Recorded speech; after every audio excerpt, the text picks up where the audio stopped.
A paz de nosso Senhor Jesus Cristo, aos prezados irmãos e ouvintes da Palavra de Deus. Hoje, domingo 16 de outubro de 2022, damos continuidade aos nossos estudos da Escola Bíblica Dominical do quarto trimestre, cujo tema é a Justiça Divina, a preparação do povo de Deus para os últimos dias, segundo o livro do profeta Ezequiel. E a lição de hoje, lição de número 3, nós vamos ver sobre as abominações do templo. Temos como verdade prática da nossa lição de hoje que o lugar mais sagrado da Terra Santa se tornou o centro das abominações, como vamos ver a seguir. E isso serve como prenúncio, melhor dizendo, da apostasia generalizada do fim dos tempos. A nossa leitura bíblica em classe está lá no livro do profeta Ezequiel, capítulo 8, versículos 5, 6, 9 a 12, 14 e 16. É salteado porque a leitura é muito extensa, então vamos ficar nesses versículos. Diz assim a palavra de Deus lá em Ezequiel 8 e 5. E disse-me, filho do homem, levanta agora os teus olhos para o caminho do norte. E levantei os meus olhos para o caminho do norte, e eis que da banda do norte, à porta do altar, estava esta imagem de ciúmes à entrada. E disse-me, filho do homem, vês tu o que eles estão fazendo? As grandes abominações que a casa de Israel faz aqui, para que me afaste do meu santuário? Mas verás ainda maiores abominações. Então me disse, entra e vê as malignas abominações que eles fazem aqui. E entrei e olhei, eis que toda forma de répteis e de animais abomináveis, e de todos os ídolos da casa de Israel estavam pintadas na parede em todo o redor. E 70 homens dos anciões da casa de Israel, como Jazanias, filho de Safã, que se achava no meio deles, estava em pé diante das pinturas, e cada um tinha na mão o seu incensário, e subia uma espessa nuvem de incenso. Então me disse, viste, filho do homem, e o que os anciões da casa de Israel fazem nas trevas? Cada um nas suas câmaras pintadas de imagem, e eles dizem, o Senhor não nos vê, o Senhor abandonou a terra. Verso 14, e levou-me à entrada da porta da casa do Senhor, que está na banda do norte, e eis que estavam ali mulheres assentadas chorando por Tamuz. Versículo 16, e levou-me para o átrio interior da casa do Senhor, e eis que estava na entrada do templo, entre o pórtico e o altar, cerca de 25 homens de costas para o templo do Senhor, com o rosto para o oriente, e eles adoravam o sol virados para o oriente. Vamos orar pedindo a bênção de Deus para a nossa meditação na oportunidade de hoje. Senhor, meu Deus, aqui estamos, Senhor, lendo um trecho das tuas escrituras proféticas. Sabemos que há profecias de difícil interpretação. Ajuda-nos, Senhor, pela tua misericórdia, a entendermos com clareza, Senhor, aquilo que tu predisse através dos teus homens usados por ti para nos trazer mensagens, para que nos precavamos, Senhor, das coisas que estão para acontecer. Abençoa todos que estão participando, Senhor, da graça, teu servo, a tua serva. Tem misericórdia, da sabedoria, Senhor, entendimento. É o que eu te peço em nome de Jesus. Amém.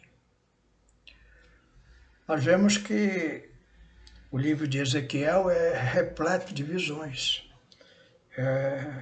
Deus fala de diversas maneiras, por sonhos, por visões, boca a boca, como falava Moisés. Com Ezequiel, Deus usa muito as visões. Ezequiel tem visões do Senhor proféticas, coisas que algumas ainda virão a acontecer. Nessa visão específica do capítulo 8, é muito importante porque fala com a igreja. Falava ali com Israel nos tempos de Ezequiel e fala com a igreja nos tempos de hoje. E nos mostra um quadro prestes a se cumprir. A visão. Ezequiel é levado ao templo do Senhor, lugar mais santo de Israel, na cidade de Jerusalém. Ali no templo haviam quartos, vamos dizer apartamentos, para os sacerdotes morarem.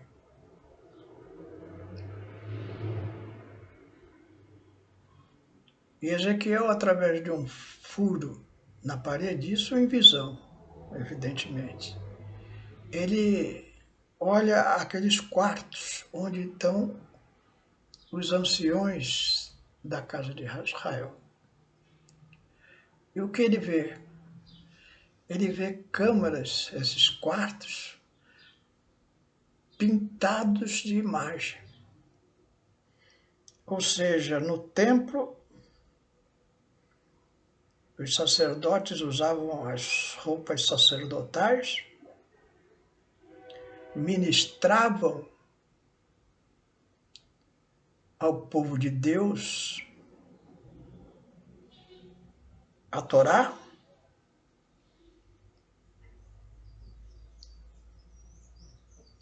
mas no oculto das suas câmaras de dormir, eles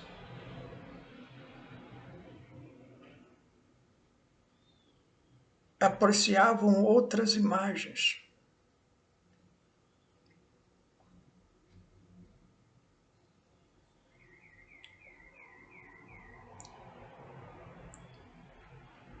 Isso nos traz a visão doutrinária para os dias de hoje. O que você está fazendo no seu quarto? Ou seja, naquele lugar que você está sozinho, secreto, particular. Eles diziam, olha, Deus não está nos vendo.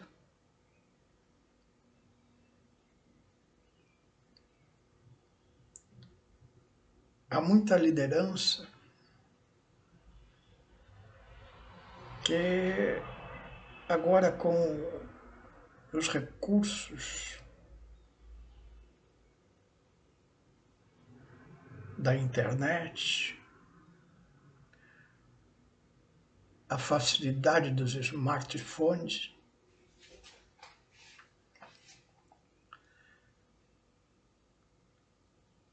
que pode trazer qualquer imagem,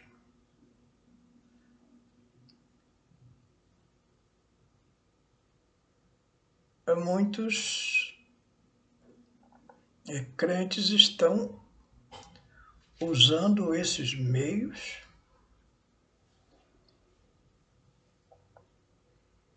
para verem abominações. Nunca foi tão grande o número de escândalos sexuais na igreja. E eu não tenho dúvida que é pela facilidade de acesso a sites demoníacos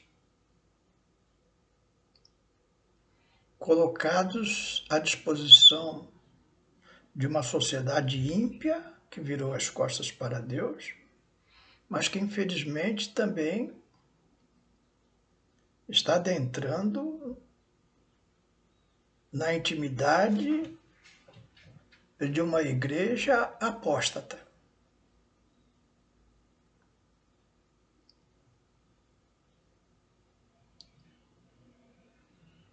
Segunda coisa que Deus fala para Ezequiel é: olha, vem aqui ver uma coisa pior ainda que essa. E ele vê mulheres,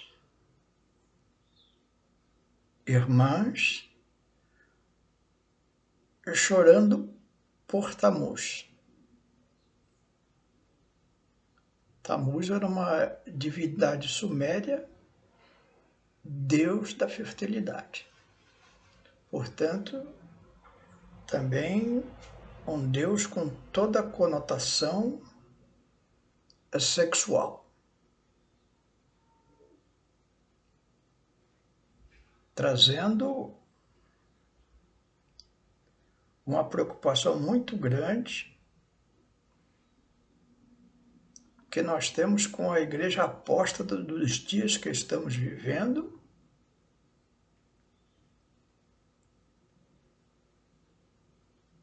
de irmãs totalmente sensualizadas.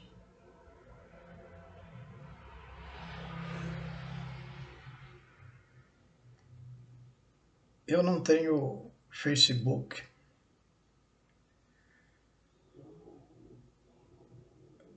Não gosto de usar essa ferramenta.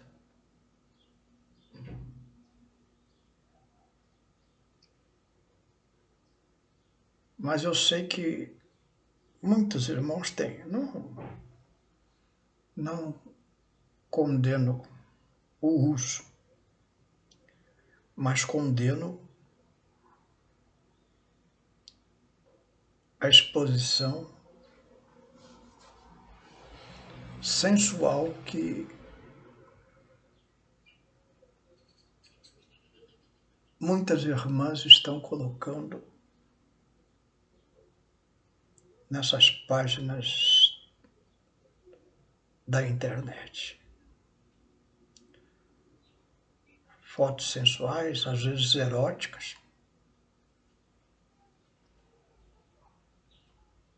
Isso eu sei por terceiros.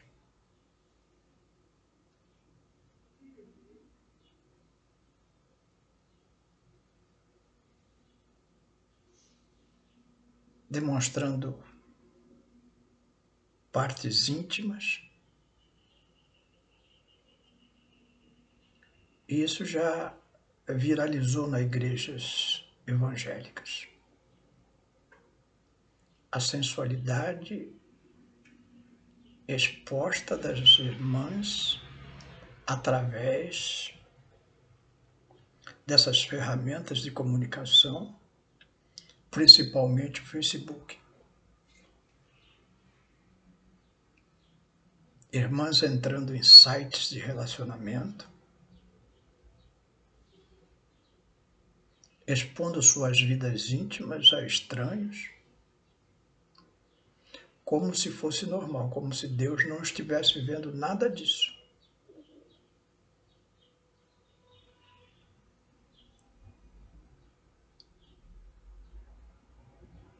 E aí Deus leva Ezequiel a uma outra visão de 25 jovens adultos.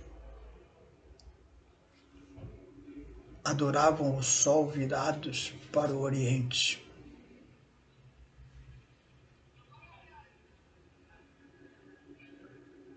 Quantos irmãos, quantas irmãs hoje seduzidos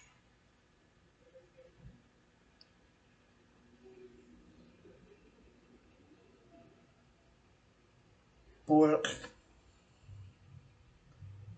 ensinos que vêm do Oriente, meditação transcendental, budismo, shintoísmo,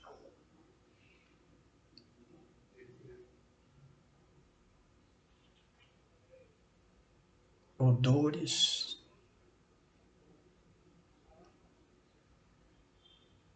E adorar o sol também tem um significado de adorar a si mesmo. O egocentrismo prevalecendo. Essas foram as 3 visões que Ezequiel teve ali no capítulo 8. Na verdade, uma visão só, dividida em olhar 70 anciões nas suas intimidades, olhar as mulheres também das suas particularidades e esses 25 jovens adultos. Qual é a função da visão profética? É o que acabamos de examinar. A função da visão profética, ela tem um tempo pretérito, ou seja, o tempo que o profeta viveu. Então Deus estava falando, olha, Israel está na apostasia, olha o que eles fazem em oculto.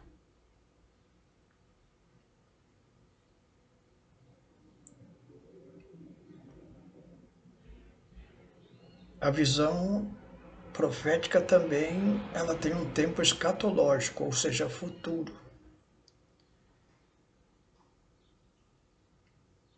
Eu creio que essas profecias de Ezequiel já estão se cumprindo nos dias de hoje.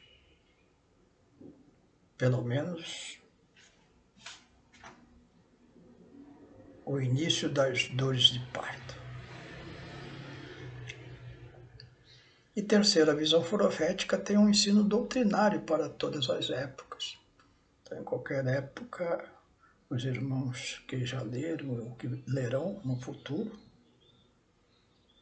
poderão tirar ensinamentos doutrinários, ou seja, aqui no meu entender,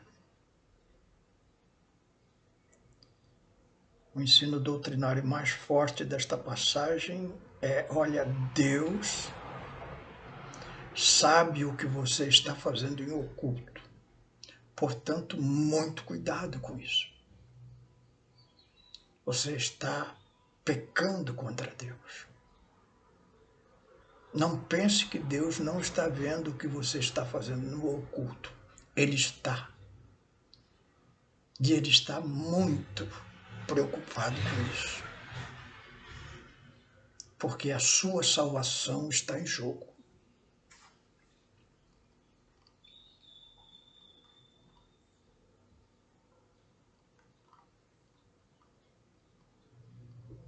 Eu quero fazer ainda uma aplicação para o nosso tempo.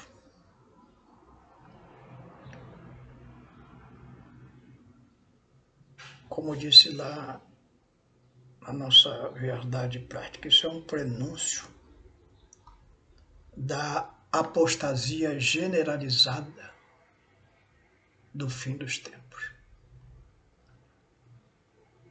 Nós estamos chegando a esse fim. Quando se fala fim dos tempos, está falando na Bíblia Sagrada há várias situações diferentes, mas no caso específico é o fim do período da graça, que iniciou com a morte e ressurreição de nosso Senhor Jesus Cristo, abrindo-se as portas da salvação para todo mundo. A salvação veio primeiro para os judeus,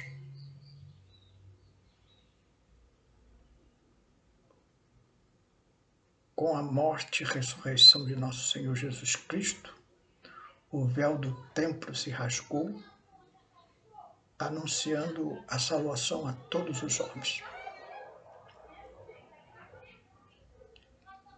E essa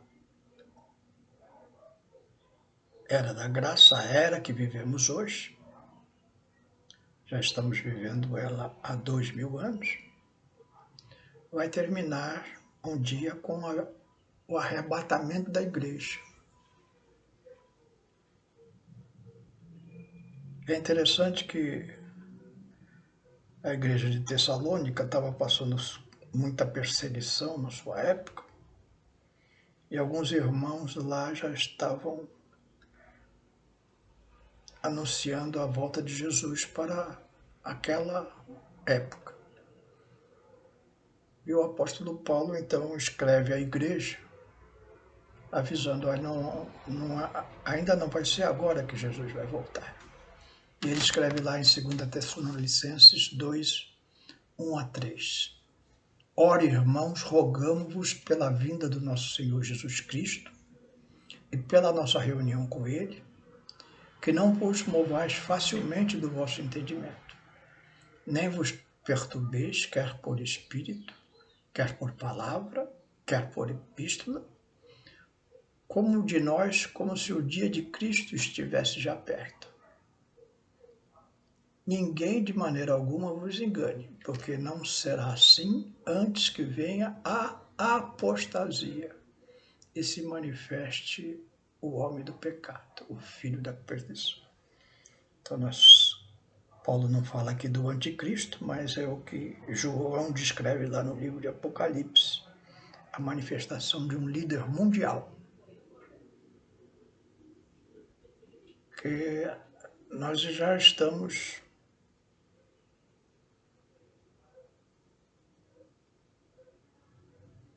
presenciando alguns sinais que vão possibilitar essa situação. Como, por exemplo, o sistema econômico já todo digitalizado, com um controle total, de fácil controle total. Daqui a pouco ninguém mais vai comprar e vender se não tiver a marca da besta.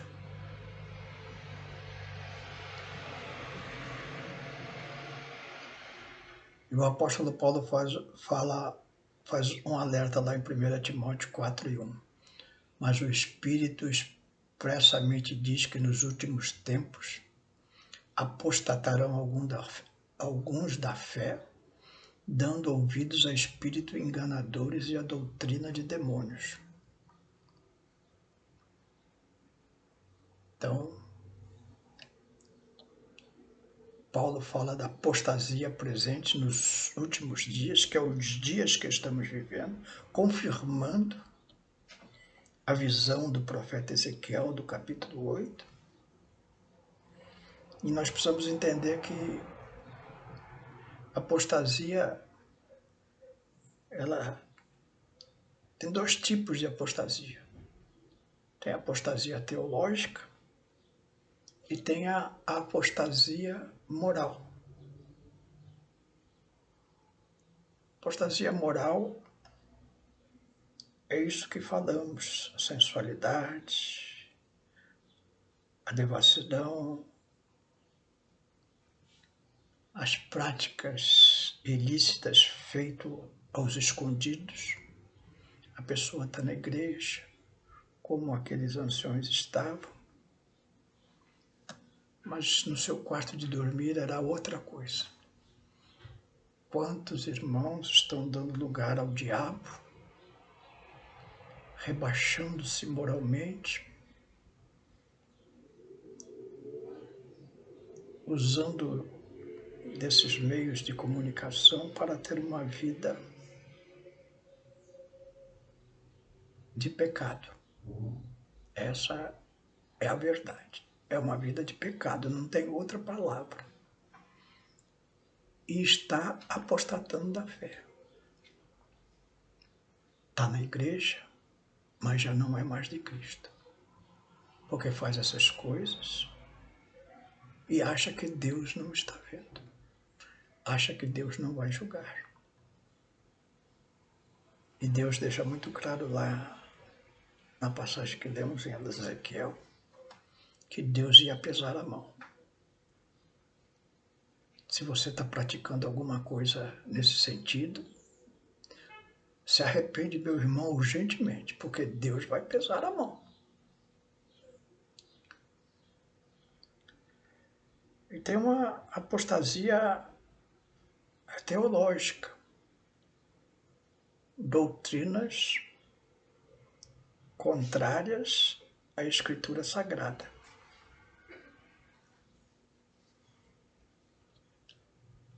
Atualmente tem muitos irmãos, muitos pastores progressistas ligados ao marxismo cultural, à teologia da libertação. Jesus como um líder socialista. Isso é apostasia.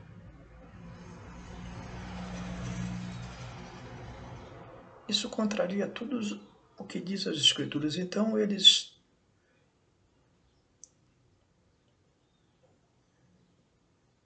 criticam posições da igreja como menino é menino, menina é menina. E aí eles zombam disso. Não é assim. Deus é amor. Não. Deus é justiça. Não se engane por esses pastores. Tem pastores famosíssimos, com igrejas com milhares de pessoas. Tem vídeos na internet com milhares de visualizações. E eles estão trazendo apostasia, ligados ao marxismo cultural. Agora, nas eleições futuras para presidente da República, estão defendendo um líder marxista.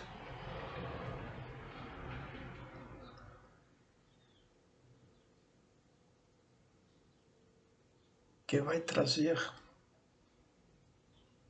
para a nossa nação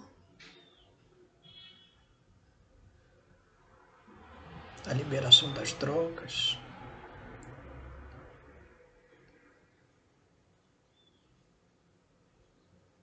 a liberação do aborto.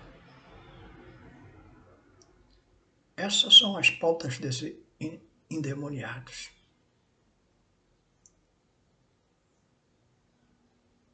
Vão controlar a população através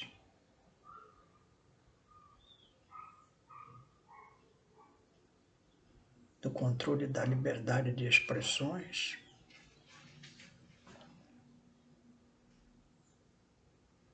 procurando formar uma ditadura para impor à nossa sociedade um regime de semi-escravidão.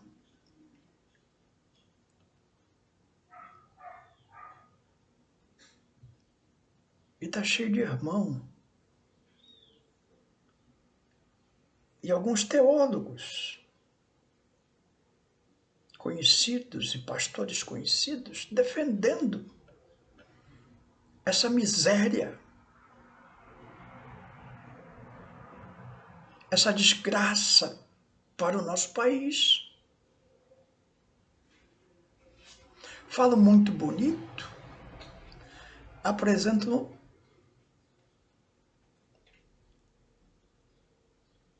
falácias.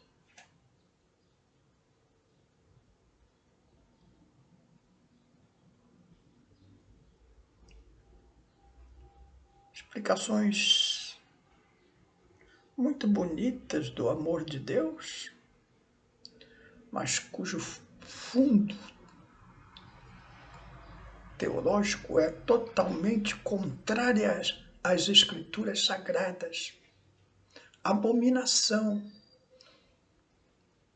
É isso que Deus estava mostrando a Ezequiel. Olha, vem ver a abominação que esses homens estão fazendo.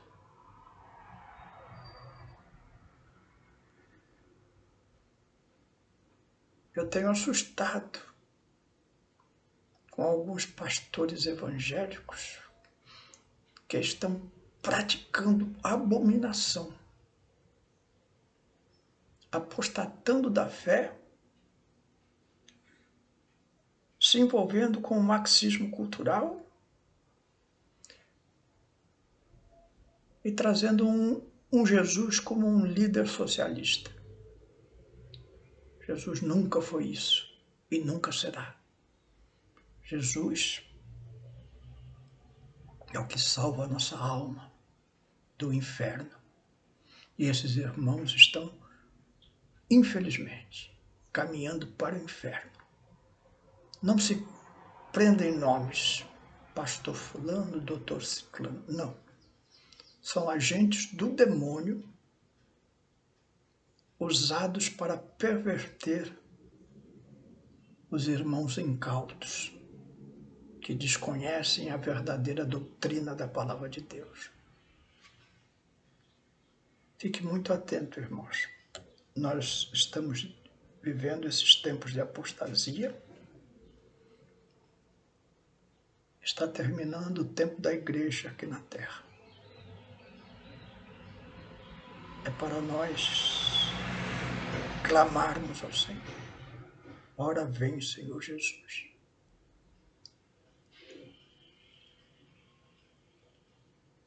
Oremos pela nossa nação, nesse momento tão difícil, que as garras de Satanás estão expostas para destruir não só a nossa nação, mas principalmente a igreja do Senhor. Mas Jesus disse: as portas do inferno não prevalecerão contra a minha igreja. Que Deus te abençoe, meu irmão, que você possa refletir sobre as coisas que nós estamos meditando aqui. Eu falo com simplicidade, talvez não tenha a eloquência de um grande mestre das Escrituras Sagradas, mas falo lá do profundo do coração. E sei com absoluta certeza que eu ensino está baseado inteiramente na palavra de Deus. Amém? Senhor meu Deus, te damos graças, Senhor, por esse momento passado na tua presença, meditando na tua palavra, Senhor. Abençoa a tua igreja nesse tempo final, Senhor, em que a apostasia está prevalecendo. Mostra o pecado, Senhor. Escancara, Senhor, aquilo que está oculto, como fizestes ali nas visões de Ezequiel, para que o teu povo verdadeiro, seguidor da tua palavra, fiel a nosso Senhor Jesus Cristo, possa enxergar o perigo iminente e clamar pela volta de nosso Senhor Jesus Cristo. Abençoa essa nação, Senhor. Não deixa nós cairmos na mão do inimigo, Senhor. Dá livramento. É o que te pedimos e te agradecemos em nome de Jesus. Amém.